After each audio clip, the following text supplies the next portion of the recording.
salaamaaleykum sama gars yi ñu ngi leen di ziar yéen ñëpp yéen ñi seetaan tey nag dañoo ñëwaat dafa amoon ay quelques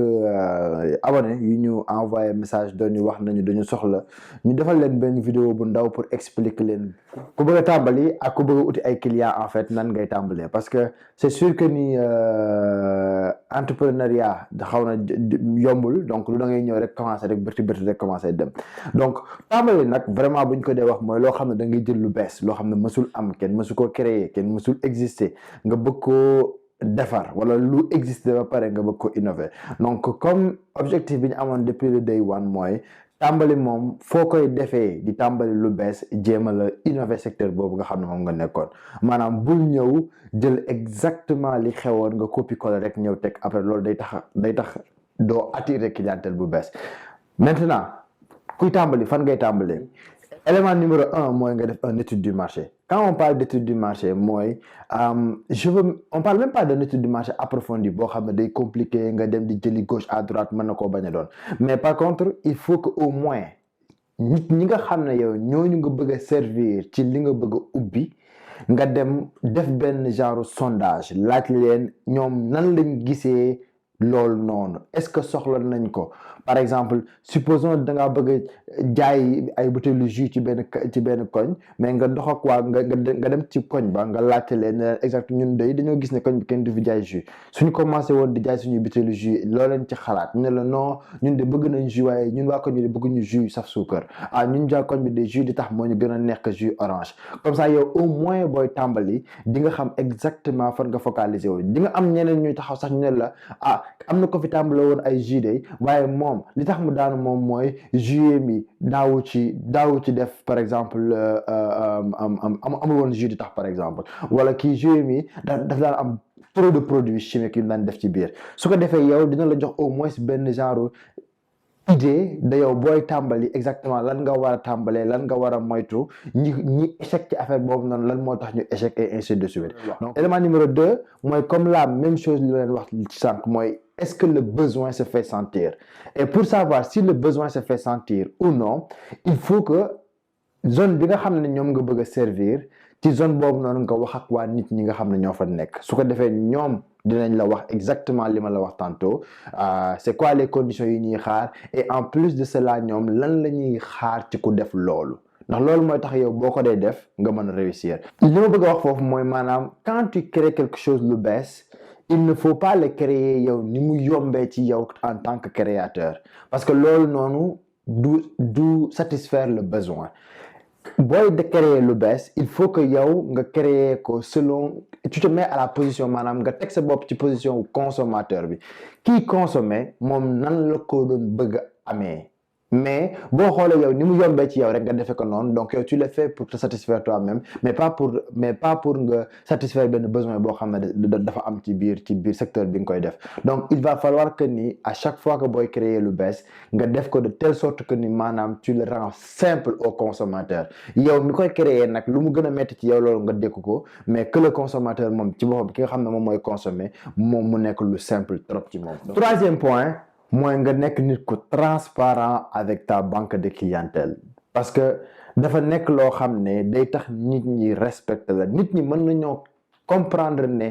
kii dafay doon juum wala kii dafa amul wala kii dafa lii mais kii daan fen moom bu ko nit ñi dee dégg ci sa yow maanaam sa entreprise moom kaa ma xamal la tôt ou tard du mën a avancer mën nga am nag ay problème mën nga am ay lacunes mën nga am ay indifférence mën nga am lii mën nga am laa mais loolu lépp nga xam ne yow danga koy am na nekk loo xam ne nit ki client yi nga ko séqal soyez transparent avec eux ñu mel ne nga créer nga am benn nga doon jaay par exemple benn matériel bu bees boo créer lancé ko yow 100 nga amoon en stock et tu as reçu 1000 commandes tu comprends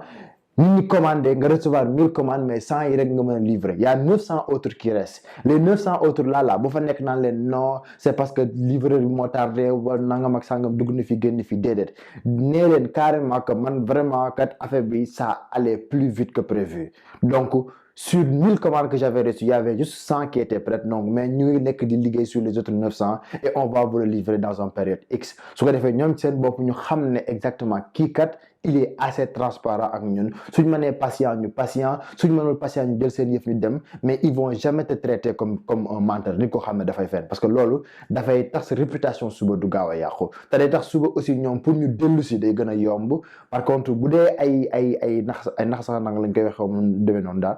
day tax ñoom dañuy dem te duñu dellu si ndax client moom faaw ngay sóoraale kiy dellu si. Quatrième chose la dernière bi nga xam ne mooy ubbi porte yu bari mooy n'attendez jamais à être prêt parce que doo mës a pare moom ça n'existe pas da ngay commencer di dem di def muy metti ngay avancer noonu rek nga koy mën a defee ça déduit vraiment ci li ma wax sànq mooy tu prévois avoir 1000 commandes mais 100 nga am lancer say 100 mu daal di dem nit ñi ngi ko séqal ñoom ñu xam ne yow par contre li nga xam ne yow moom nga mën ci loolu nga tax parce que il faut toujours nga am proof of concept maintenant nag comment bu yëf yi commencé màgg yëf yi commencé dem yëf yi commencé lii yëf yi commencé laa nan nga war a taxawee premièrement moom mooy nan ngay dem di chercher ay clients parce que client nekkul loo xam ne da ngay toog di leen xaar ñoom ñu ñëw chercher ay clients ça fait que ne yow yaay dem uti clients yi indi leen alors soo bëggee chercher clients yi nag tout d'abord il faut savoir yow produit bi ngay joxe ñan ñoo ko bëgg maanaam ñi ko bëgg ñan la est-ce que c'est les enfants de 8 à 9 ans est-ce que c'est les enfants de 10 à 20 ans est-ce que c'est les plus de 20 ans c'est les moins de 30 ans il faut tout d'abord nga xam exactement ñan ñoo ko bëgg soo xamee ñi ko bëgg ba pare il faut nga xam ñi lay utiliser fan la ñu localiser wu maanaam est-ce que ñi nga bëgg ci marché yi nga leen di fekk est-ce que ñi nga bëgg ci jàkka yi nga leen di fekk est-ce que ñi nga bëgg say clients ci station d'essence yi la ñuy nekk il faut tout d'abord nga xam exactement yow ñi nga bëgg foofu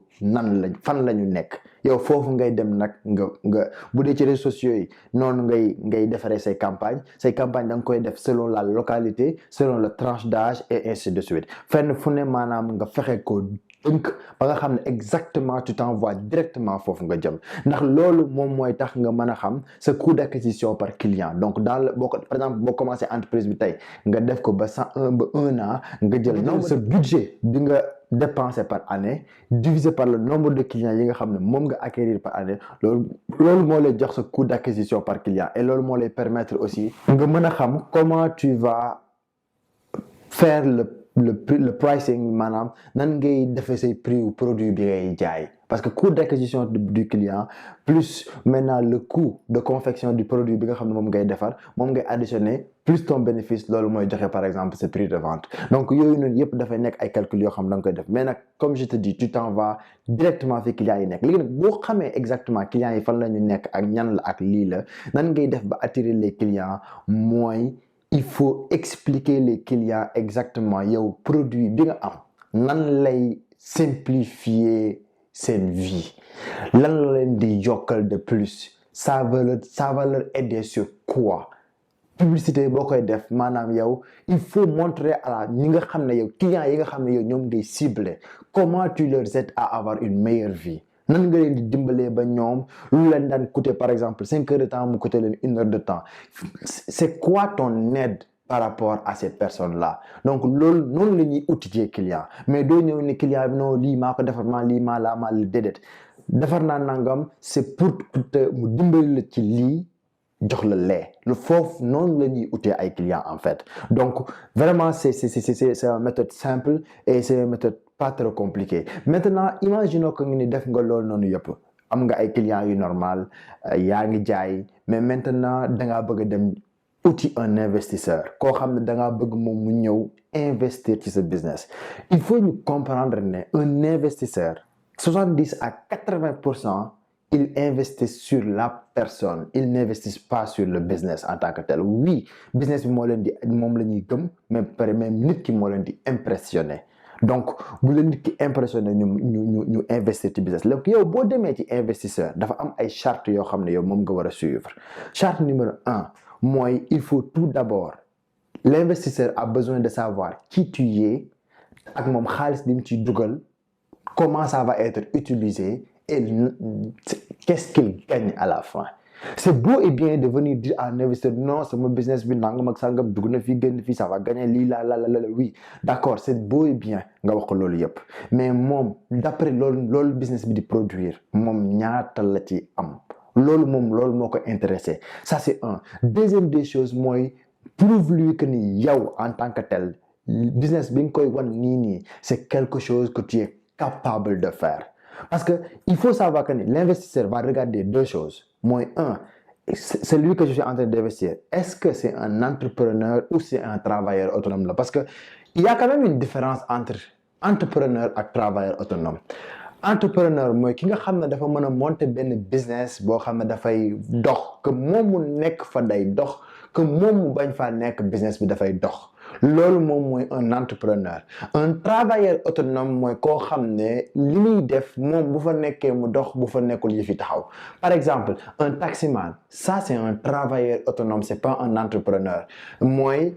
moom bu xëyee ànd ak taxem dem liggéeyi moom taxi bi dina jur mais bu feebaree wala mu am problème wala mu nekk ci leen lu mu war a def taxi bi gaar dootul dox kon kooku yorul entreprise moom travailleur autonome la donc bu dee un entreprise nag par exemple mooy lu mel ni PAPS par exemple wala dara nga xam ne moom entreprise boo xam ne même Bamba bu fa nekkee bu fa nekkul yépp affaire bi dafay dox donc loolu moom mooy loolu mooy différence u entreprise ak un travailleur autonome léegi nag investisseur bi moom loolu la bëgg a xam moom dafa bëgg a xam kii nii parce que il faut savoir que ni des bonnes idées ñun ñëpp ko am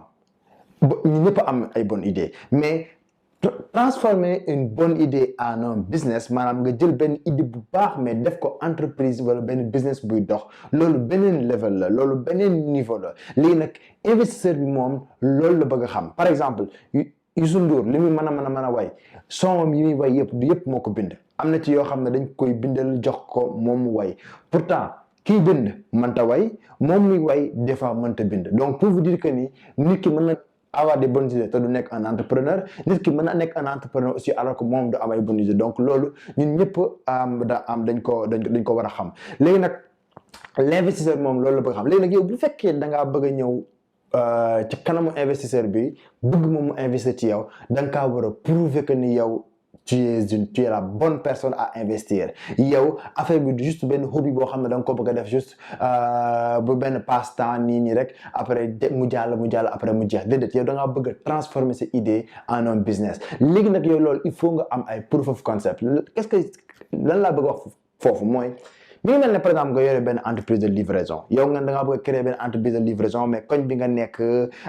benn moto du fa doy il faut nga am une dizaine de moto nga ñëw sur l'entrepreneur ne ko non man damaa bëgg nga jàppale ma jënd 10 moto parce que benn moto bi laa yore mais du doy du ma mën a tàmbali faut loolu pour def loolu maanaam yow commencer sa business jëlal sa benn moto boobu defal sa publicité yi nga war a defal sa campagne defal lépp nga recevoir ay nga commencer business léegi nag loolu il faut nga am ci côté bi benn affaire boo xam ne fi ngay denc say note wala say preuve maanaam commencer nga business bi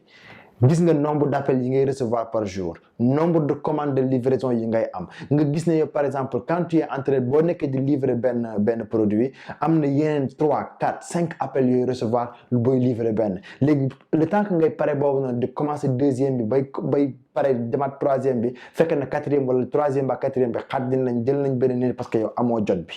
nga lii nag ñii gedd nañ parce que dañoo xaar bi dafa yàgg ñii lii nañ parce que lii ñii laa nañ parce que lii nag yow loolu ngay jël dem bu ko jaree sax appel yi ngay recevoir ngay def benn nga jël capture d'écran di wan nit ki nombre d'appels yi ngay recevoir par jour su ko jaree nga jël par exemple aussi sa téléphone nga def ci benn genre enregistreur d'appel mu lay wan par exemple nombre d'appels yi ngay recevoir sa clients yi ni ñuy casser parce que dafa yeex parce que tu prends trop de temps pour livrer nangam ak sangam léegi nag loolu ngay jël nga dem teg ko dans les mains de l'investisseur su ko defee investisseur bi moom day gis ne ok kon kii li muy wax du juste benn idée bu mu am mais moom transformer na idée bi en un business mais là il a besoin d'un coup de pouce il a besoin de quelqu'un que l'endosse ko pousse ndax moom mu jëlee affaire bi scale ko yóbbu ko ci beneen niveau donc loolu moom la investisseur bi soxla. Deuxième point mooy par exemple supposons nga da ngay jënd benn concept da nga créer benn produit bu bees léegi nag di ko jëndee 1000 francs di jaayee par exemple 1200 mais yow 5000 francs rek nga yore donc il faut nga jëndandoo 5 dem jaay après ñu jëndaa yeneen 5 mais yow gis nga boo jëndee 5 tu as une commande de 10 nga dem jaay 5 yi le temps que ngay récupérer sa xaalis di dem di jëndaat di jaayaat fekk na yeneen 5 yi yeneen commande 5 yi desoon 2 yi wala 3 yi wala 4 yi xaddi nañ parce que mënatuñoo xaar dem nañ jëndi feneen wala dem nañ uti nañ beneen solution. mais yow par contre boo jaayee 5 am bénéfice dem jëndaat par exemple 6 dem jaayaat léegi nag dem am jëlaat dem jëndaat 7 lii nag loolu nag moom ngay jël par exemple leen na ca dolleeku waaye loolu moom ngay jël par exemple dem na ki investisseur bon ko il se peut que aussi par exemple yow kee doon jaayee 1000 francs tamit ne la comme que yow par 5 ngay jënd ma boo xam la koy jaayee 1000 francs mais boo jëndandoo woon par 100 ma dafa au lieu ma la koy jaayee 1000 francs ma jaayee la ko 700 de ce fait kon yow sa marge de bénéfice au lieu muy nekk 200 par unité day jóge 200 dem 500 nga yokk sa marge de bénéfice nga yokk sa marge de bénéfice du mois et en plus mën a servir plus de clients ba nga xam ne doo perte lii nag loolu noonu nag bagage yooyu noonu nag ak preuve yooyu noonu nga xam ne am nga ay clients yu daan xaddi yu daan lii yu daan laa loolu nag moom ngay jël dem teg ko dans les mains de l'investisseur léegi nag investisseur bi moom loolu nag mooy nekk li koy encourager li koy wan ne yow ok kii nag li may wax du juste loo xam ne xalaat bu mu am la mais transformer na xalaat bi en business parce que l'investisseur moom il veut pas investir ci loo xam ne benn loo xam ne dina marché du marché moom loolu moom il va pas investir son argent su commencé am ay doute ni dina doxam du dox rek il va laisser tomber mais par contre bu gisee na nag kii nii idée bi mu am transformer na ko en business déjà et que la demande est là c'est quelque chose qui fonctionne dafa soxla juste ku ko pousser ngir mu tàkk tu vas probablement attirer le beaucoup d'investisseurs ñu bare dañuy bëgg a investir ci yow parce que investisseur moom comme je l'ai dit moom luy dox bu ko gisee da ciy investir mais nag loo xam da nga koy wan ni rek tanaan ko mën naa am dina dox wala mën naa am du dox les chances que nga attirer kuy investir ci yow mën naa minime trop donc vraiment c'est des choses yoo xam ne il faut que ñun jeunes entrepreneurs yi ñu ci bàyyi xel di ko utiliser di prouver suñu capacité di prouver que ñun business bi ñu am en tête c'est quelque chose qui fonctionne leneen li ma koy tëjee nag moom mooy il ne faut pas que yow boo demee toog ci kanam investisseur bi peu importe sa investisseur c'est un millionnaire c'est un milliardaire c'est n'importe quoi lu manti doon il ne faut pas venir di ko naan ko damaa bëgg nga jàppale ma rek ma defar sama business parce que nangam ak sangam en disant que ni moom peut-être soxlawul am ci dara wala yu ni mel déedéet yow booy dem di demander à un investisseur bul xool moom li mu am bul xool moom li fi mu egg bul xool ki mu doon yow parle comme ñaari nit ñu tolloo doole bëgg a développer benn business nga wan ko moom lim ci nar a am ak moom lim ci nar a dugal nan nga koy utiliser et comment ça va nan la leen di dimbalee ngeen jëlee business bi d'un 1 yóbbu ko 100 wala jëlee ko d'un point A yóbbu ko à un point B noonu la ñuy attirer un investisseur mais non kii milliardaire la donc lim ci am moom warta xool lim ci am dafa war a jàppale comme juste en tant que jeune déedéet yow li mu am nu mu def ba am ko ak fu mu ko amee ak ñaata temps la ko jël ak lu mu ci daj yow xamoo ko te sa yoon nekk ko ci donc yow parle comme kooku moom tamit bu mu xool ne yow jeune nga boo xam ne amagoo dara wala boog nangam ak sangam tapa bu bari woo doole mu bëgg laa pincer jël toute la bonne partie du gâteau bàyyi la ak poubelle bi donc loolu tamit moom waru koo def donc yéen ñaar ne kenn ku ne xool sa morom comme ñaari nit yu tolloo doole ba pare bëgg a ànd parce que moom imaginer yow da nga daan jënd par 5 di jaay moom au lieu nga jënd par 5 mën laa dimbali nga jënd par 100 au lieu nga daan am 200 mu dimbali la produit bu ne nga am ci 500 francs donc yow boo jëlee 150 wala 200 francs jox ko du tee ba léegi yow 300 di nga ko ci am kon moom jàppale na la ngir nga yokk yow li ngay am te moom aussi mu am ci dara ndax ngeen sawar liggéey ànd bokk liggéey donc vraiment noonu la business di doxee te noonu la ñun ñëpp di war a jàppalante suñu biir ñu xam ne entreprendre yombul te ay jeunes ñoo koy def tey jeunes ñoo yore le monde de l'entrepreneuriat de demain ñu góorgóorlu xam ne intelligence bi am nañ ko capacité yi am nañ ko patience bi nañ ko jéemat nañ ko am donc bu àndandoo liggéeyandoo xàccandoo dóorandoo dina baax dina jëm kanam képp ku ci am nag ay suggestion wala ay commentaire wala leneen loo xam ne aussi bëgg nga ñu débattre ci wala lépp loo bëgg a dolli ci lii nii pour dimbali jeunes yi ñu seetaan ñu gën cee mën a jëlee leneen am ci plus d'expérience bind leen ko ñun ñëpp ñu jariñu ci kon vidéo bi tey loolu la woon ñu ngi leen di ñaanal jàmm ak salaam ci kaw ci kanam rek dina baax incha allah jaa ngeen jëf